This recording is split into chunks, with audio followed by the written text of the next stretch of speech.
A high-speed chase through a bustling shipping port. Jerry, evading Tom, zips into an open crate labeled Arctic Research Expedition. Tom leaps in after him, and the crate is immediately sealed and loaded onto a departing icebreaker ship. Days later, the crate is unloaded onto the vast, white Arctic tundra. The lid is pried open, and Tom and Jerry pop out, their breath forming clouds in the frigid air. They stare, jaws dropped, at the endless landscape of ice and snow. Their cozy home is a distant memory. Their thin fur is no match for the cold. Tom's teeth chatter violently. Jerry's tiny nose turns bright red. In a blink, their rivalry is replaced by a shared, shivering misery. They instinctively huddle together for a second before pushing apart with a mutual glare. A harsh wind whips snow into their faces. Survival instinct kicks in. They spot a small, dark cave in a nearby ice ridge and make a frantic, scrambling dash for it, tumbling inside just as the wind howls fiercely behind them. Inside the cave, it's still freezing. Tom, remembering his Boy Scout days, or a cartoon version of them, tries to start a fire by rubbing two sticks together. He fails spectacularly, producing only a single, sad spark that dies immediately. Jerry facepalms. Just as despair sets in, Jerry points to a shiny object outside, a discarded magnifying glass from the research supplies. They work together. Tom holds it at the perfect angle to catch the weak Arctic sun, and Jerry positions a pile of dry lichen. A tiny flame ignites. Hunger strikes.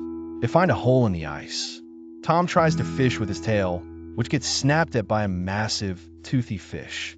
Jerry, using a thread from Tom's fur as a line and a berry as bait, expertly catches a smaller fish, much to Tom's jealous astonishment. They have one fish. A classic standoff ensues. They argue silently, with exaggerated gestures over who gets it.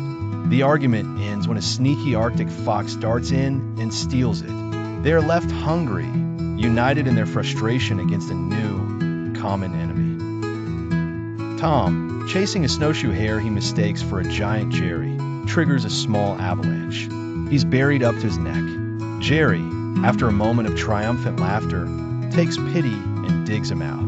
Tom gives a grudging nod of thanks. That night, the northern lights dance across the sky. Mesmerized, they forget their troubles and watch in awe. For a moment, they're just two friends sharing a beautiful sight, their rivalry completely forgotten. The truce shatters when a curious and very large polar bear investigates their cave. The classic chase is back on, but this time they are running in the same direction. They work in perfect sync, with Jerry diverting the bear's attention while Tom drops a giant icicle to startle it, allowing them to escape. They discover a downed weather balloon with an emergency beacon. Tom, with his strength, manages to erect the antenna. Jerry, with his tiny, precise paws, activates the complex control panel. They huddle by the beacon, waiting. To pass the time, they build a surprisingly detailed snowman of themselves, locked in their classic chase pose. It's a tribute to their enduring, if exhausting, relationship. The distant thump-thump-thump of a rescue helicopter fills the air. It spots their signal and lands nearby. A relieved researcher scoops up the frozen but safe duo. Wrapped in warm blankets aboard the helicopter, they look down at the icy expanse that was their prison.